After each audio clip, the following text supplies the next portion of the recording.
next section, Castelli goes on to explain more of the classical examples of reason and emotion. First being Kant, who, as Nick said earlier, likes to separate reason and emotion completely. The next part he'll talk about Williams and how Williams starts to connect emotion and reason. Now, as we heard Jess say about Gorgias, he was completely for unrestrained emotional abuse and rhetoric. And Kant is sort of much different from that. He fears that. He thinks that everything should be based in reason, that we shouldn't consider emotion at all when we're making decisions, that everything should be logical and make sense. Well, and he feels like, in the quote on like page 222, he talks about how people who rely completely on emotion when making decisions are pretty much a slave to their emotions.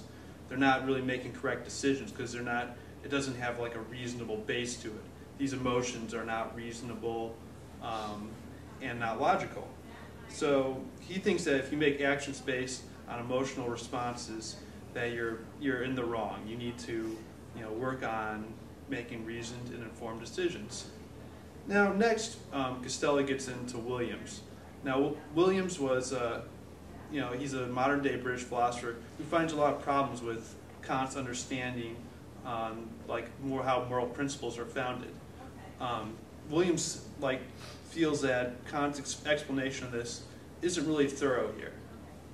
That we can't just use reason to explain why we do things or how we adopt moral principles. So Williams pretty much is starting to link emotion with reason here. This is where it sort of gets into the argument with the rest of the paper that emotion and reason are completely tied together.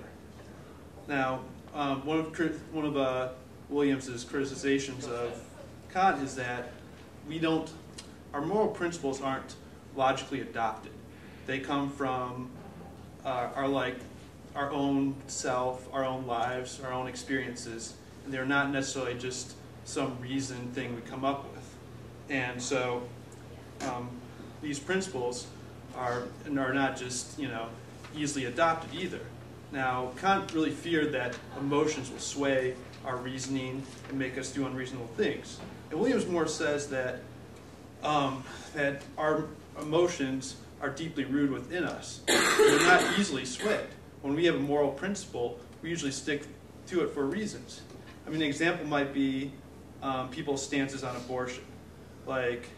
These usually come from deeply emotional parts of a person's life.